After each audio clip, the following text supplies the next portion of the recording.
My name is Avery Saul Whitmore, 32 years old. My daughter had been counting sleeps to double digits like each morning was a rung on a ladder. 10. She wanted a bike. Paints with real tubes. Maybe a dollhouse with doors that actually closed. I wanted laughter that didn't have to fight for air. The house smelled like strawberries and frosting. Streamers fluttered when anyone walked by, like the room itself was applauding. Evan, my boyfriend, had been up since dawn stringing lights across the backyard, the kind of quiet man who builds joy without needing credit for it. Amanda kept checking the time, the way a small heart does math when hope is involved. They arrived late, of course. My father walked in with that practiced tilt of his chin, my mother trailing 2 steps behind like a shadow that learned obedience, my sister Laura with her husband and their children wearing the kind of matching outfits that double as alibis. No gift bag, no box, just a rough, slightly broken branch in his hand. "Amanda," he announced, smiling wide enough to show teeth, "your birthday present." The room caved into a polite hush. Amanda held the stick the way you take a strange dog's leash. Polite, wary. "I don't understand," she said. My father clapped once.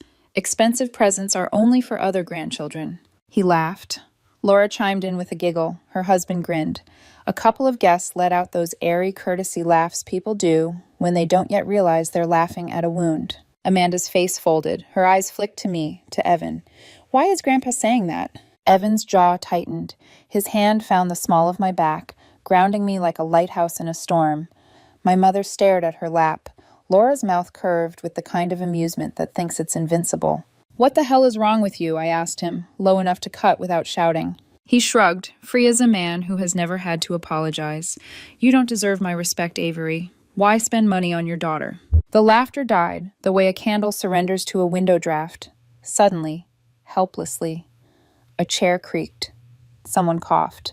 I could feel a familiar heat crawling up my neck, the old invitation to explode.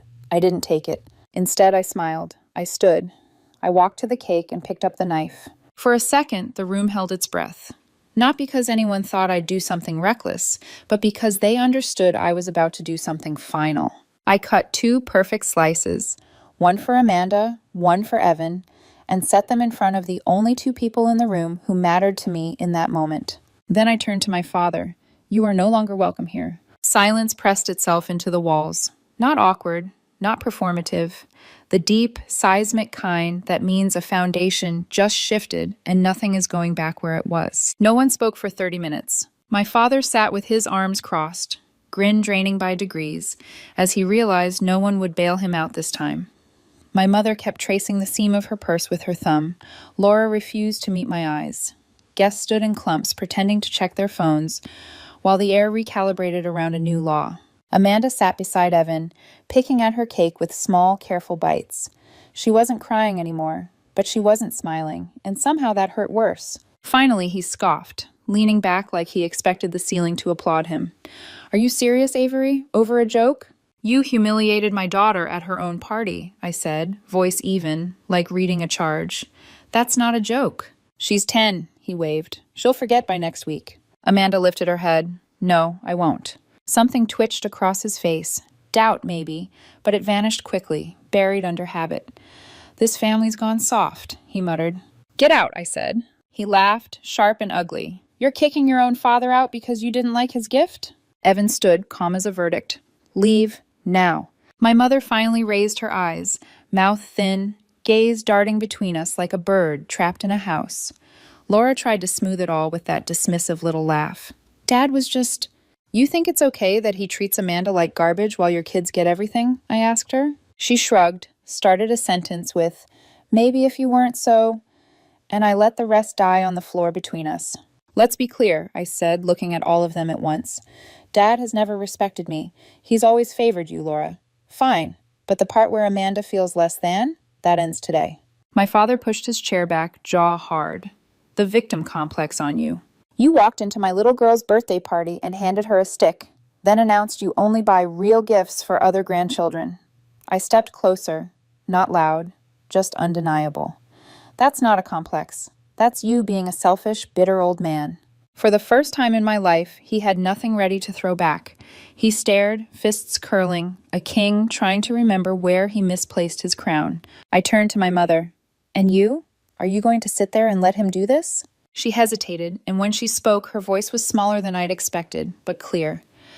I didn't know he was going to do that. My father snapped toward her. Oh, don't start.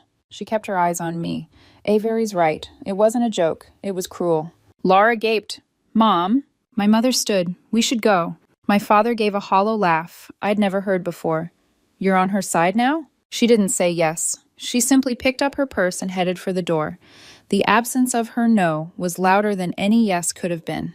Both of you, out, I said. My mother paused at the threshold and looked at Amanda. An apology, late but honest, then left.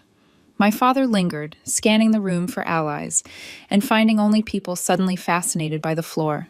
You're a joke, he spat at me. Out, I repeated. He shook his head and barked a laugh. Fine, but don't come crawling back when you realize you can't cut me out. I opened the door without a word. He stepped through, then pivoted toward Laura. You coming? Of course she was. She grabbed her husband's arm. The three of them left together. The door clicked shut. The room stalled. No one knew whether to resume the party or pretend it had never started. Amanda broke. She folded into Evan, sobbing, and he knelt, whispering something I couldn't hear. I crouched, smoothing a curl from her forehead. Honey, I said, keeping my voice steady by force. It's okay. Why does Grandpa hate me? She asked, wrecked in the tiny way only a child can be. Evan closed his eyes. I breathed in through my nose, slow. He doesn't hate you, I said. He just doesn't know how to be a good person. But he's nice to Aunt Laura's kids. I swallowed the truth. I know, it isn't fair, but listen to me. We love you more than anything. You don't need him to be happy. She wiped her nose with her sleeve, brave in the way children teach themselves to be. My party is ruined. She wasn't wrong. The candles had wept themselves into misshapen wax. The presents felt weightless and loud. Guests mumbled apologies as they slipped out, grateful to escape the gravity of a family finally telling the truth. I watched my daughter trying to smile through the ache and understood something that made my hands stop shaking. This wasn't over because I hadn't let it end. My father thought he'd scored another petty victory, another scar to hang above a mantle only he worshipped. He'd forget, because he always did. Amanda wouldn't. I stood, the decision settling over me like a well-tailored coat. He loved control. He built a life out of making people orbit him. My mother, my sister, me. There was one thing he had never controlled, no matter how loudly he pretended. My business. Fine. He wanted to play cruel games. I'd play smarter. And for once in his life, he wouldn't see the ending coming. I didn't sleep that night. I lay awake listening to the refrigerator hum and the occasional car pass, counting the hours between my daughter's small breaths. Every time I closed my eyes, I saw Amanda holding that stick like it might bite. At 7:02 a.m., when the sunlight placed a careful rectangle on the floorboards, I made coffee strong enough to cauterize and opened my laptop. There are 1,000 ways to rage. The one that works best on men like my father is paperwork. By 7:18, my attorney Lena Hart was on speaker. Avery? I want every door he's wedged open closed, I said. Formally, finally. You're sure? He said I don't deserve his respect. He doesn't deserve access. Lena's keys tapped, steady as rain. He's not listed on the cap table or operating agreement, she said, but he's been parading. Like a peacock, I said. Remove his guest credentials. Revoke his proxy seat at advisory luncheons. Issue a written notice to the bank. No authorization to discuss accounts with him. Verbal, written, smoke signals, nothing. Copy, she said, clinical and kind. Anything else? Update internal security protocols. If he shows up, he's a visitor and he signs in like one. Or he leaves. By 8:03, the company intranet flashed an update. Access list revised. By 8:11, our bank liaison confirmed my father's name had been placed on a do not disclose flag. By 8:27, our board coordinator quietly removed his standing calendar invites to meetings he had never been entitled to in the first place. At 9:04, his number lit my phone. I let it die on the screen. A minute later, my assistant forwarded an email he'd blasted to 3 executives and a CC list of people who like the smell of power. Urgent. Loop me in on Wednesday's strategy review. I typed 2 sentences and meant both. Per corporate policy, and for the avoidance of doubt, Howard Whitmore holds no role, title, or advisory capacity within Whitmore Atelier, LLC. Do not engage, schedule, or disclose. Lena reviewed it, added a header, and sent it from legal. The reply all reflex in a dozen men's fingers retreated at the sight of the word legal. It took my father exactly 4 hours to sense the door closing and attempt to wedge his shoe in. He didn't call, he came. The third-floor elevator dinged at 1:13 p.m. My assistant, Mia, appeared at my office door, looking like a person who had just watched a thunderhead put on a tie. He's here. Offer him water, I said. Then tell him I'll see him in 3 minutes. And call building security, quietly. When he stepped into my office, he didn't look at the art on the wall he'd once claimed he'd helped choose. He went straight for the desk like a man onto a stage. What the hell is going on? He demanded. I leaned back, let my face be a lake. Be specific. I called the bank. They won't tell me anything. I called the board. Suddenly I'm not on the calendar. Your email. He shook his head, laughed in that way he uses when he feels the ground tilt. Cute stunt. It's not a stunt, I said. It's policy. You're not part of this company. His jaw clenched. I built this with you. I almost smiled. No, Dad, I built this. You built a story about it. You're ungrateful, he snapped. You'd be nowhere without my introductions. The ones where you introduced me as your assistant? I asked lightly. Or the ones where you told men twice my age that your daughter handled the pretty parts? His face blazed. Watch your mouth. Watch your entitlement. He took a step closer, palms flat on the desk like he wanted to push the furniture and me back. You think you can just cut me out? I already did. His breathing went uneven. For a moment, a flash of something that wasn't anger crossed his eyes. Confusion, maybe grief for a crown that had never been his. He stood straighter, tried the old weapon. I'm your father, and this is my company. He scanned the room as if the chairs might rise up and side with him. You can't erase me. You erased yourself the moment you sneered at a 10-year-old and called it a joke. He flinched so quickly he tried to hide it by scoffing. This again? For God's sake, she'll forget. She won't, I said, and didn't raise my voice. And I won't. Behind him, the door opened. Archer and Leah, our building's security, stepped in and took up quiet space. They didn't touch him. They didn't have to. He saw them and laughed, but it sounded hollow in this room. Are you serious? This isn't your house, Dad, I said. This isn't your business. You have no authority here. You never did. He looked from me to Archer to Leah, back to me. For the first time in 32 years, I watched the math in his head return a sum he didn't like. No leverage, no wife at his shoulder, no son to bully, no daughter to perform obedience. You'll regret this, he managed. The line he loves because it always buys time. I already regretted giving you the benefit of the doubt, I said. This is a correction. His voice dropped, aiming for menace. You need me. I smiled, not unkindly. No, Dad, I never did.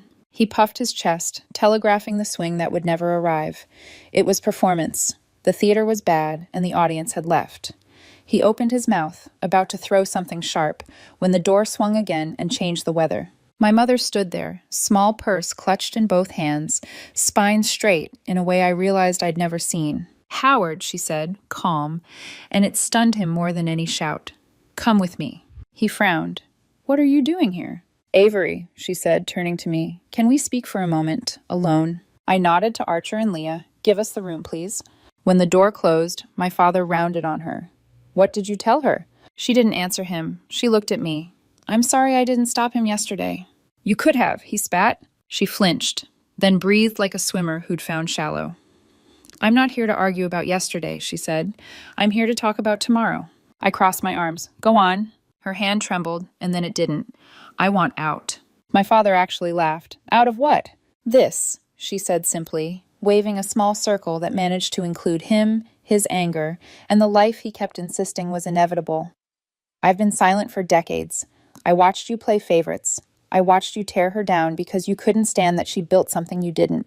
I was afraid of losing the house, of starting over, of being alone. She looked at me. I'm not afraid anymore. My father's color changed. Barbara.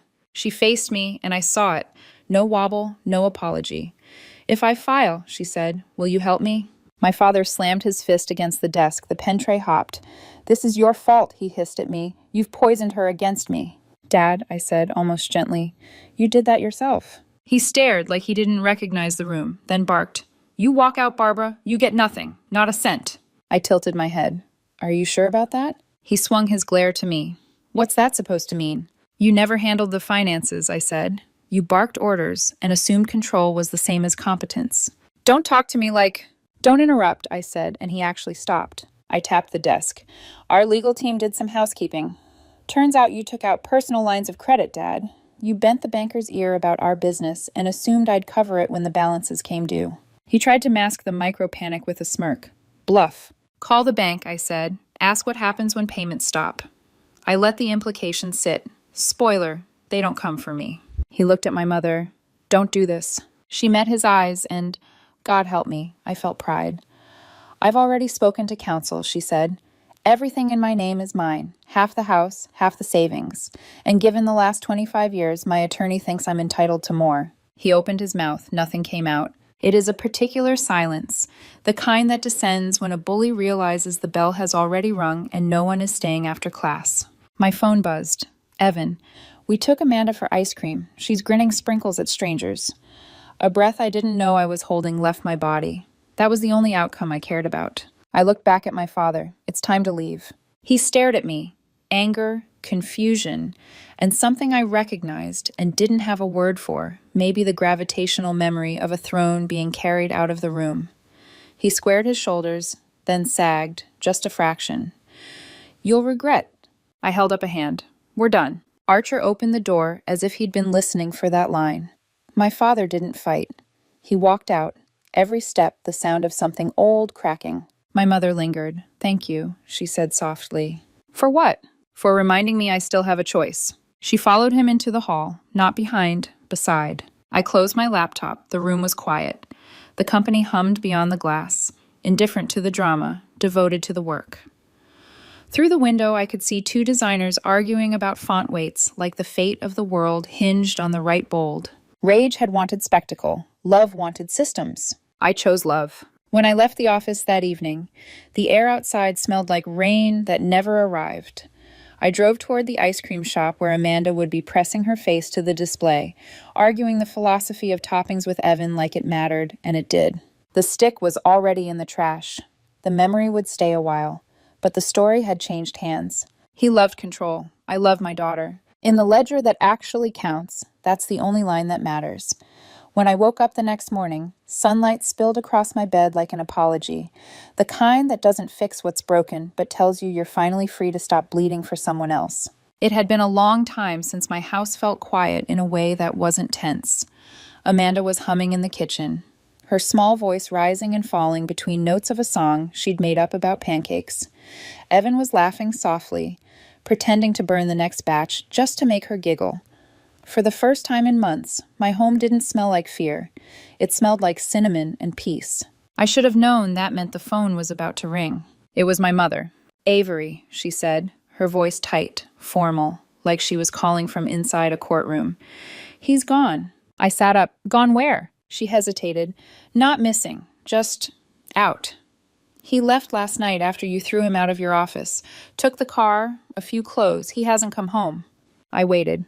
And you? I packed a bag too. Good. Silence stretched between us, soft but heavy. Then she said, You meant what you said yesterday, didn't you? About him not being welcome back. I did. I could hear her breathing, slow, steady. Then you should know something, she said finally. I've filed the papers. Divorce, separation, financial review, everything. You already filed? I had them ready, she admitted. Your lawyer, Lena, gave me the name of someone she trusted months ago. I didn't know if I'd ever use it, but after last night... She trailed off. My throat tightened. You don't have to explain. I know. She exhaled. I'm not doing this for revenge. I'm doing it because I don't want to die in a life I stopped choosing years ago. There was a pause, then quietly. He took out more loans, didn't he? Yes, I said. In his name, assuming I'd clean them up. The bank's already been notified. She gave a small, humorless laugh. Of course he did, always counting on someone else to pay the bill. That afternoon, I drove to her house. Half the living room was empty. The shelves where his trophies used to stand were bare. The wedding photo, cracked frame, face turned down, sat on the counter beside an open envelope stamped with legal letterhead. My mother looked small but steady, like a match that refused to go out. "You're sure about this?" I asked. She nodded. "I've already moved the accounts into my name. The house will be sold. I'll keep half the proceeds." "And him?" She smiled faintly. "He's about to discover that the world doesn't run on his permission." I stood there for a moment, just watching her. The woman who used to whisper apologies after every argument now sounded like she owned the ground she stood on. It hit me then, how long she'd been waiting for someone to show her it was okay to stop waiting. Later that week, the first email from his lawyer arrived. Cold, predictable, full of outrage, disguised as formality. My client was under the impression that his contributions to Whitmore Atelier were both substantive and material. We request clarification on his removal from all corporate correspondence and financial access. Lena and I sat across from each other in my office as she read it aloud, her expression unreadable. "He's still pretending he was ever part of this," I muttered. Lena smirked. "Let him pretend. It's useful when people put their lies in writing." She drafted a response that was as sharp as it was polite. Mr. Whitmore held no financial, creative, or managerial role within Whitmore Atelier, LLC. All statements to the contrary constitute misrepresentation and will be treated accordingly. We sent it at 2:17 p.m. At 2:19, my phone buzzed. It was a message from my father. "You think this is over? You've turned your mother against me. You'll regret humiliating me. You owe me everything you have." I read it once, then again. "Block him," Lena said. "I didn't, not yet." I just replied with one line. "The only thing I owe you is distance." Then I muted the conversation and turned off the phone. By Thursday, my mother had moved into a small apartment by the river. It wasn't big, but it was bright. She hung up her own curtains, bought herself flowers, and sent me a picture of her kitchen counter lined with glass jars of tea. The caption read, "I haven't boiled water for anyone but myself in decades. It feels strange and right." I cried in my car before driving home. That night, Evan handed me a glass of wine and pulled me onto the couch. "You did it," he said. "You broke the pattern." "Feels like I broke more than that." "Sometimes breaking is just another way of rebuilding," he said. Amanda padded into the room in her pajamas, climbed into my lap, and curled up against me.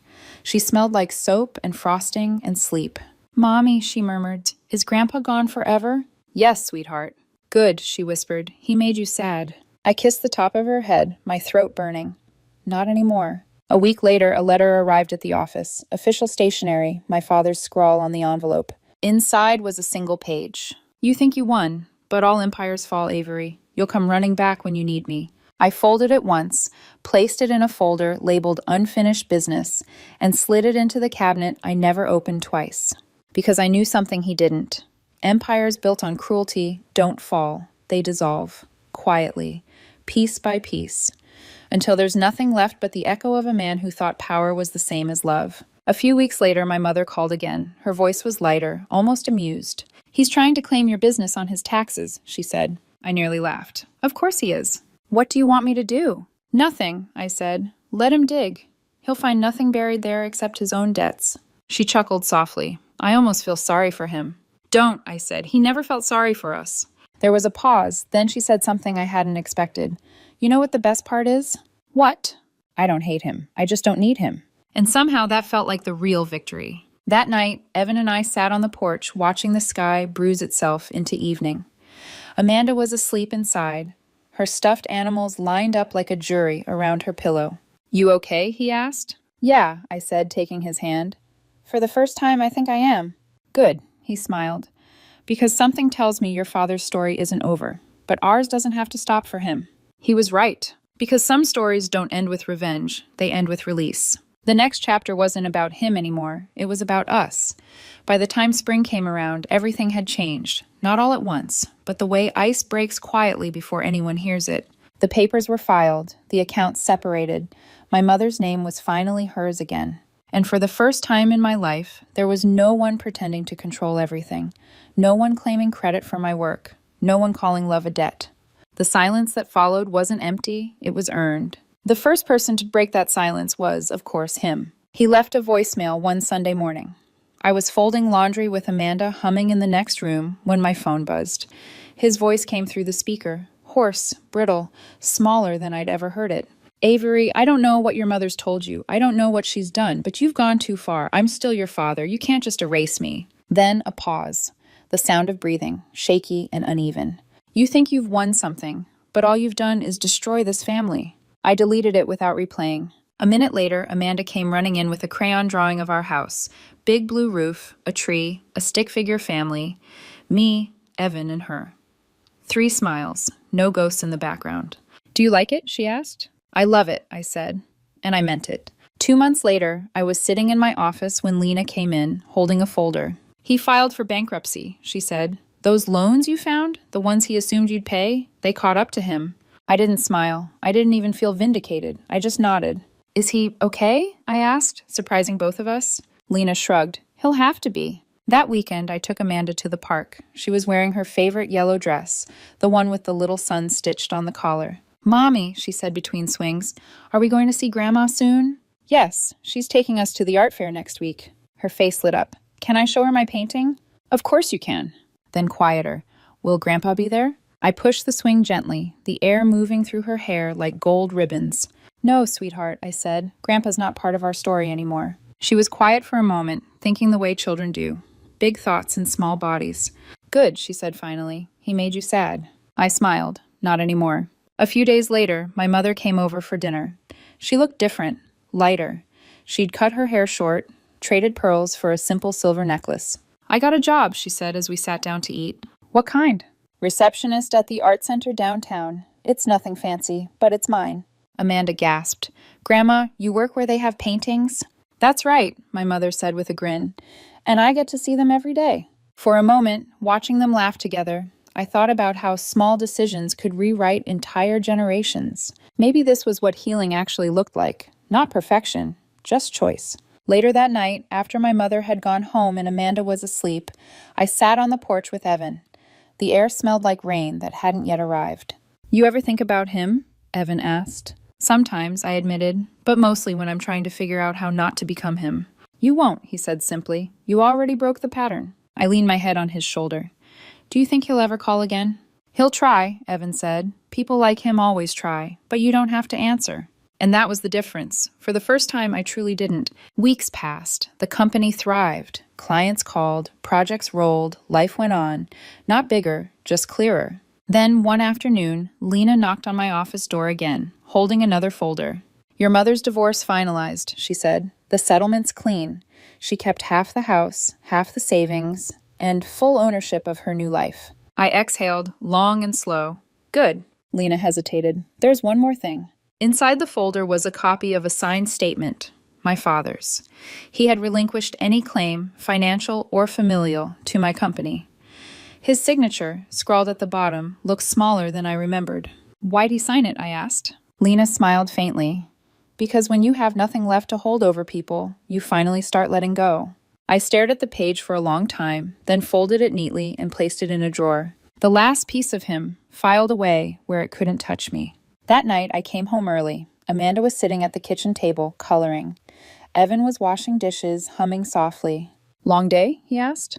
"Long life," I said, smiling. He wiped his hands and came over, pressing a kiss to my forehead.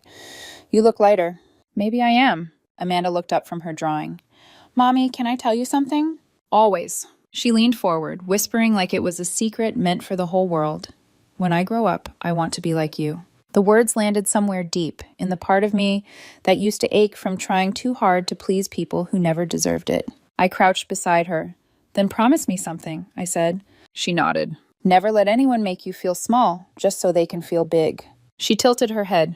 "Like Grandpa?" I smiled. "Exactly." She went back to coloring, humming the same made-up tune she'd been singing since the morning of her birthday, before everything broke, before everything rebuilt. Sometimes, when I'm the last one awake, I stand by the window and watch the city breathe. I think about my father. Not the monster he became, but the man he could have been if he'd ever learned that love isn't currency. He'll never understand that, but I do, and that's enough. Amanda's stick, the one he handed her like an insult, sits in a glass case in my office now. Not as a wound, but as a reminder. Because the day he gave my daughter that broken branch, he thought he was reminding me of my place. But really, he handed me proof of something else entirely. That I'd never need him again. That sometimes the things meant to humiliate you are the same things that set you free. The world didn't end when I told him to leave. It began. My daughter's laughter fills the house again. My mother calls just to talk, not to ask for permission. And I wake up every day knowing the cycle stopped with me. He'll live out his days surrounded by the silence he created, the one he used to weaponize against us. But mine is the good kind of silence, the kind that comes after healing, the kind that feels like home.